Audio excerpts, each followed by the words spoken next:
Okay. So let's see how much time I have on this. I have, one more hour left on this. I have to take a sip. I've been talking so much, y'all. You know what I mean? Interesting? Interesting. Please do not let me turn into that type of person. Yeah, about pregnancy, I think it does affect the brain cells. I really do. I'm just saying, and I'm not confirming anything. So there's a lot of talk. Take that back. What did I say? He's a short-sighted hedonist. I'm talking about Stabby, not you. So, my goodness. I think Carson, this is going to be his last one. And Jeb really should ditch. I mean, he has nothing left to lose. He should just really sling it. What do you guys think? I think if he's going to sling it, tonight's the night. Tonight is the night. So, I really want to recommend, her name's Frida Utley, and it's called The High Cost of Vengeance. I put a link earlier on in the chat. If you want to read that book, it goes to her website. She's pretty amazing. Reagan used to quote her quite often. And, she's an amazing woman.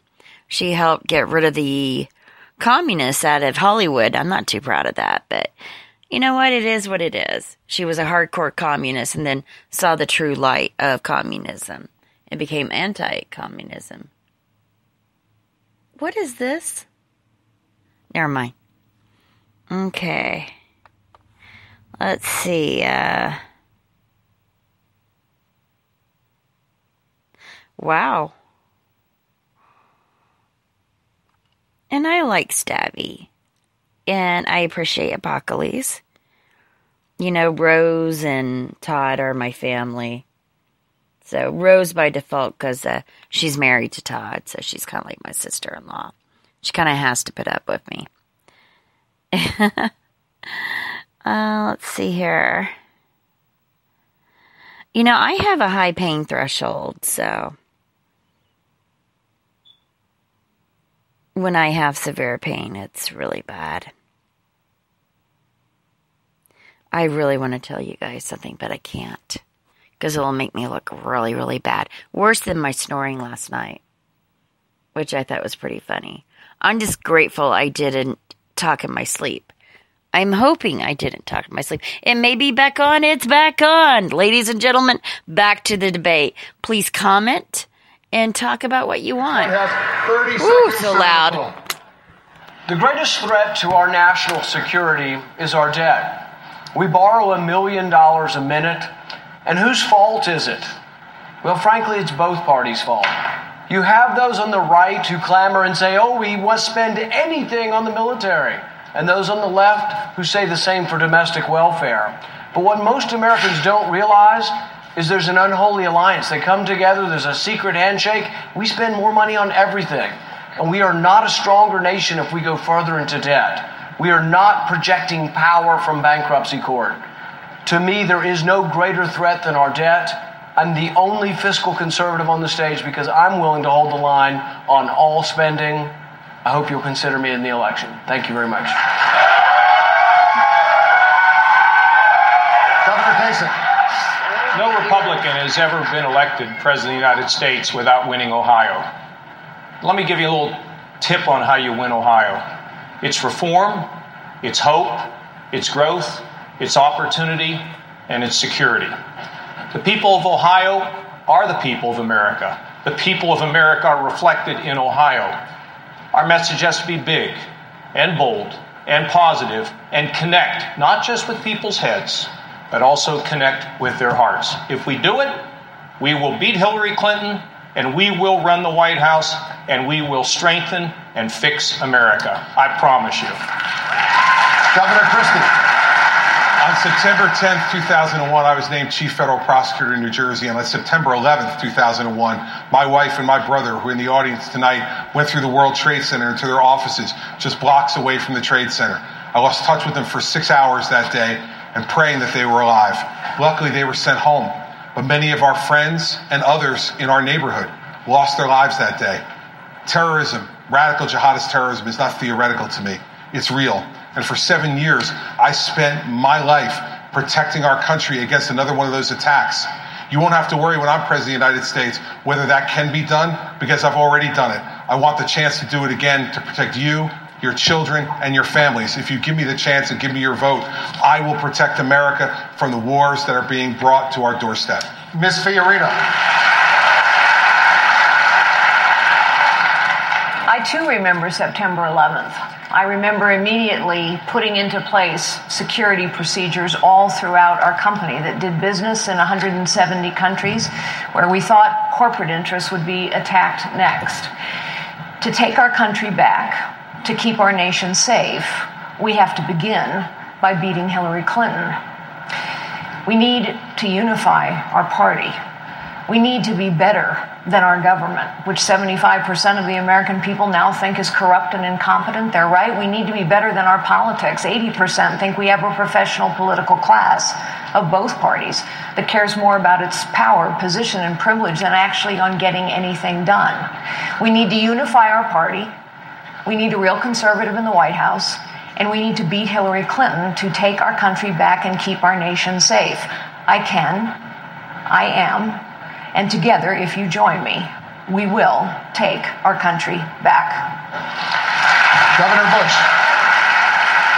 Ask yourself, which candidate will keep you and our country safer, stronger, and freer?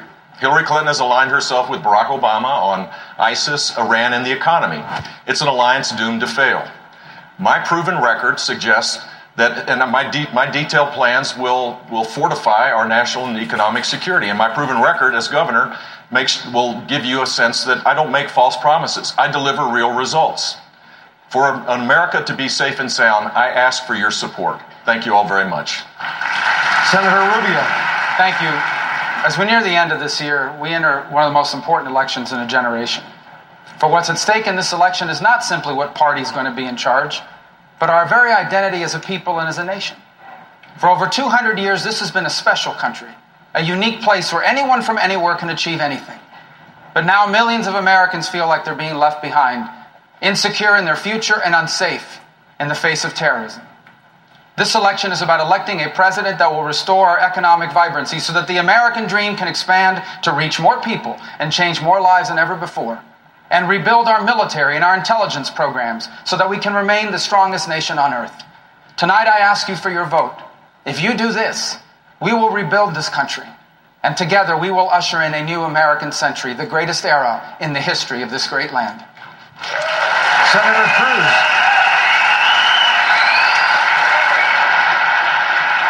Judgment, strength, clarity, and trust. Barack Obama has said he doesn't believe in American leadership or America winning. He is wrong. America can win again, and we will win again. Ronald Reagan reignited the American economy, rebuilt the military, bankrupted the Soviet Union, and defeated Soviet communism. I will do the same thing, cutting taxes, cutting regulation, unleashing small businesses, and rebuilding the military to defeat radical Islamic terrorism. Our strategy is simple. We win, they lose. We've done it before, and we can do it again. Dr. Carson. I've been fortunate enough to travel to 58 different countries, and I thank God every day that I was born in this country, the most exceptional country that the world has ever known. And I want to make sure that we preserve that exceptionalism for the next generation. My mother told me if I worked hard and I believed in American principles and I believed in God, anything is possible. I believe that is true, and that's why I'm not anxious to give away American values and principles for the sake of political correctness. Mr. Trump. Our country doesn't win anymore. We don't win on trade. We don't win on the military. We can't defeat ISIS. We're not taking care of our great people, the veterans. We're not taking care of them. We have to change our whole way. Our healthcare system is a disaster. It's going to implode in 2017, just like you're sitting there. Doesn't work. Nothing works in our country. If I'm elected president, we will win again. We will win a lot. And we're going to have a great, great country, greater than ever before. Thank you. Thanks to all the Republican presidential candidates. That does it for this Republican presidential debate. On behalf of everyone at CNN, we want to thank the candidates, Facebook, the Republican National Committee, and the Venetian Las Vegas. My thanks also to Hugh Hewitt and Dana Bash.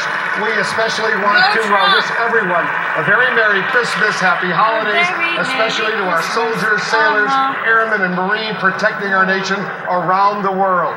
Anderson Cooper picks up our coverage of tonight's debate right now. Anderson?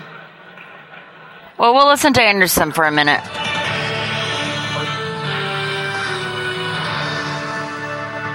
And we're live in 5, 4, 3, 2, 1. Venetian in Las Vegas. I'm here with my colleague Jake Tapper and the panel of experts for the next few hours. The debate now history, the smoke just clearing, the impact just beginning. The spin, bake those cookies. Underway. Candidates now just starting to make their way off stage into our microphones, each one having spent the evening making the case that this should be interesting. Would be the best commander-in-chief at a time when the focus on national security is so intense. Jeb looks lost. I mean, really lost, and there's no one around him. Los Angeles public school system. The entire public school system. Here with me, CNN national security. Jeb has isolated himself from the other candidates. You can tell through the body language. Rogers, who chaired the House Intelligence Committee. Actually, let's go to Chris Cuomo, who's got Donald Trump standing by. Chris? All right, thank you, Anderson. So, Mr. Trump, you came in as the front runner. You were treated that way. People had a lot of targeted questions for you, both from the panel and from the other candidates. How do you think it went? I thought it was great. I really enjoyed it. I thought at the end it was a little unfair, but that's okay. But I thought really we had a great debate. I think it was one of my better ones. We've done, I think, very well in the debate, so I wouldn't be in the position I'm in. And I really enjoyed this one in particular. I had a good time. What made this one special for you?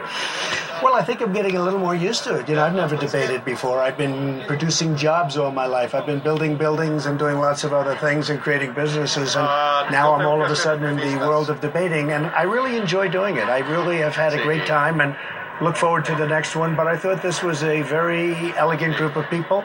I thought the last one was very elegant also. Where is Goofy Bone? This was elegant, and that was very elegant. Who was second best? Well, I don't want to say who did well, who didn't. I mean, you people make that judgment. But I just felt that we had a very good night, and everybody's telling me, based on all of the polling that's going on right now, that we had a very good night. I told you they'd be sympathetic. Quick to not have any static with Ted Cruz when you were given the opening by one of the questioners. Why? Well, I just think he didn't say anything that I particularly disagreed with. And I thought he was very nice as to his statement that took place behind closed doors. I thought he was very respectful and nice. And I have great respect for that. So, you know, I get along with Ted very well, actually. He did not say what he had said to the group of fundraisers. Is that what you mean by nice about it? Well, I just think he was very nice and very respectful, and I have a lot of respect for Ted. Mm-hmm. What didn't you like? You said you thought it was a little unfair. A lot of the questions came at you, the undercard. What did you expect? Well, I thought the undercard was very unfair, and I thought, frankly, a couple of the questions to Jeb were very unfair. It was they were oh my God, like, can you believe this? Let's fight with Trump. Let's fight with Trump. And the undercard, the first big part of the debate was all questions about Trump. And I was watching that undercard, and frankly, I thought Governor Huckabee did a great job, and I thought Senator Santorum did a really good job. But I was watching, and every question was like a lead. Let's go after Trump. And I thought it was inappropriate. And then you started doing it with Jeb tonight, and I thought that was not right. But the end result is, you know, I had a really good time considering we have a tough subject. You know, the subject is we're not doing very well as a country, but I had a really good time doing the debate. The burden of being a front runner. As you say, you set the agenda on some big issues. Certainly, you brought immigration into the fore. Trump is nodding his head in an arrogant fashion, in his elite fashion, elitist. You're going to be taking the heat when you set the agenda, aren't you? Well, I don't think there's ever a burden to be a front runner. I would like to have that burden for the rest of my life. I like to be front runner, and frankly, to me, it's a great honor. It's not a burden, it's a great honor. Having that center podium is a great honor to me. Now, I want to make sure that we got something right tonight. You were asked by Hugh, will you promise to honor basically the pledge that you'll stick with the party no matter what? You said yes. Well, look, number one, I'm in first place, not by a little bit, by a lot. You see the polls that came out today. Washington Post, ABC came out with a big one. And, I mean, it's been amazing. Monmouth came out with one that was 41 to 14 or 15. So number one. Really, Bush should leave, honestly. 3%, and that's being gracious. On the other side, I've been in the party. Oh, I got chat in the